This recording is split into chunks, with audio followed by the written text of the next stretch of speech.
हाल देखिए, यहाँ पर मनुष्य में सूक्ष्म जीवों द्वारा होने वाली बीमारियां, मनुष्य में सूक्ष्म जीवों द्वारा होने वाली बीमारियां, यानी कि सूक्ष्म जीव द्वारा कैसे कैसे बीमारी होता है मानव में, इसके बारे में दिया। यहाँ दे ले मानव रोग, रोग के बारे में सब है।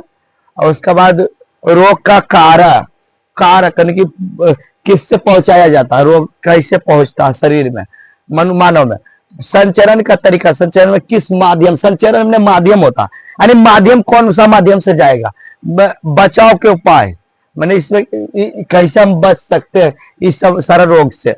जैसे कि हम लिखे क्षय रोग, खसरा, चिकन पॉक्स, पोलिया, ये सारा है ना, तो इस सबसे बीमारी, इस सबसे बीमारी होता, इस तरह इस सबसे बीमारी होता।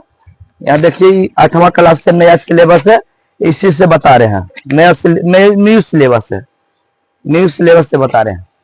यहाँ देखिए इसमें बोल रहा है पहले कि क्षय रोग, क्षय में तो टीबी होता, क्षय रोग में टीबी तो जीवाणु होता, जीवाणु उतना अति नहीं है, मतलब कवर कर सकते, विषाणु जो वायरस होता है ना उसको कवर करना मुश्किल होता। यहाँ क्षय रोग है तो जीवाणु होता, तो वायु के द्वारा इसको व्यक्ति क्या करना चाहिए, रोगी व्यक्ति को पूरी तरह से अन्य व्यक्तियों से अलग रखना चाहिए, यानी कि रोगी की व्यक्तियों वस्तुओं से अलग करना चाहिए, यानी कि वस्तु या व्यक्ति से क्या रहना, अलग रहना। क्षय रोग संक्रामक रोग है, यानी एक व्यक्ति से दूसरे व्यक्ति में फैल सकता, इसीलिए क्षय रोग जीवाणु होता, ये वायरस होता है। व्यक्ति को, रोगी व्यक्ति को अलग रखना चाहिए, अलग उसका वस्तु रखना भी चाहिए, वस्तु खाना पीने वाला जो है ना उसको अलग करेंगे तभी हम बच सकते हैं, नहीं तो आपका भी हो सकता है। क्षय रोग किससे होता है, जीवाणु से। याद रखिए यही ऑब्जेक्टिव में आता, कहीं भी आप पूछ सकता, कोई भी कंपटीशन में। क्षय रोग होता है जीवाणु से, वायु द्वारा, तो व्यक्ति से अलग रहना चाहिए। खसरा, खसरा भी वायरस होता है, विषाणु से, खसरा होता है वायरस से, वायरस से होता है, वायु से, वायरस वायु से, इसमें भी व्यक्ति से दूर रहना पड़ता। चिकन पॉक्स, यह वायरस होता है, वायु सीधे संपर्क से होता है चिकन पॉक्स। पोलिया वायरस है, वायु और जल दोनों से होता है, वायु और जल दोनों से होता है पोलिया, पोलिया वायु और जल दोनों से होता है, इसमें व्यक्ति भी दूर रहना चाहिए। पोलिया वायु वायरस है, पोलिया वायरस है, विषाणु है, यानी कि वायु जल दोनों से होता है। हाइजा, हाइजा पहले लोग हाइजा, हाइजा पहले लोग तो सबसे बड़ा बीमारी था, अब तो इसका इलाज होने लगा। हाय आई हाउ कलेजो, मतलब ऐसा ही बीमारी था पहले जब प्रचलित था, बहुत जान लिया इसमें। हाइजा मैंने आज है कलेजो, मतलब होने पर पहले, अब तो इसका इलाज है।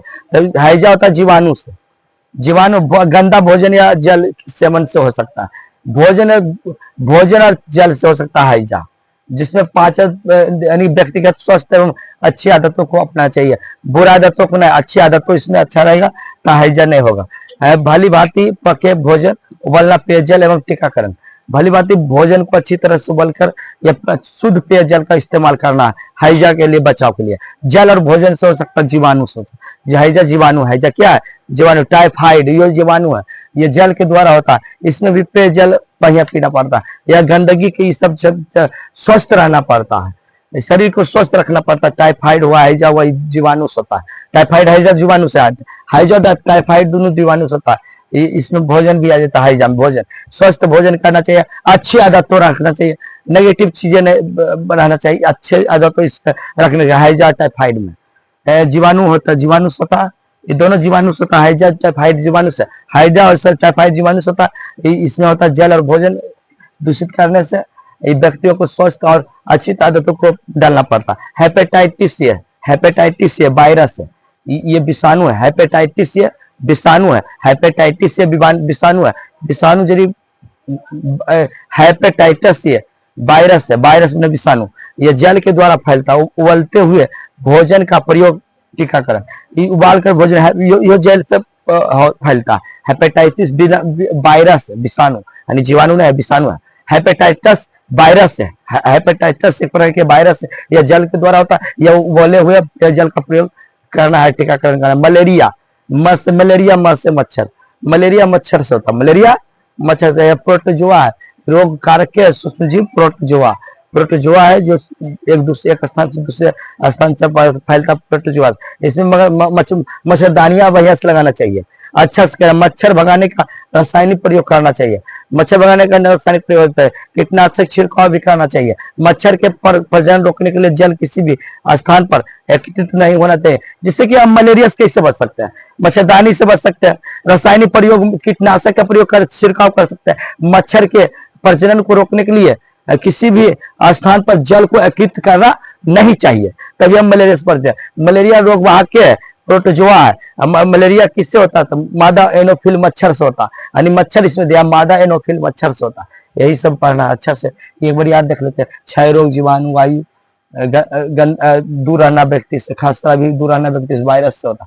खसरा, चिकन पॉक्स, पोलिया से, खसरा, चिकन पॉक्स, पोलिया, ये सब वायरस है। खसरा, चिकन पॉक्स, पोलिया, खसरा, चिकन पॉक्स, तीनों के वायरस है। खसरा, चिकन पॉक्स, पोलिया, ये सब वायरस है। यह सब वायु के द्वारा ही होता है। क्षय रोग भी वायु के द्वारा। हाइजा टाइफाइड ये जीवाणु है, हाइजा टाइफाइड जीवाणु जल के भोजन के कारण। इसमें स्वस्थ आदतों अच्छा डालना चाहिए। हेपेटाइटिस वायरस है, हेपेटाइटिस वायरस जल के द्वारा होता है, उबले हुए पानी का पीना है हेपेटाइटिस में। मलेरिया जो मच्छर से होता है, एनोफिल मच्छर से होता है, प्रोटोजोआ इसका वाहक है। प्रोटोजोआ वाहक, इसमें मच्छरदानी, कीटनाशक दवा का यूज, या जहां जहां गड्ढा पानी हो जाता है उसका क्या करना, गड्ढा में पानी संग्रहण नहीं देना, इससे मच्छर पैदा होगा, मच्छर काटेगा, आपको मलेरिया धरेगा। ये सब है, याद कर लेना अच्छे से।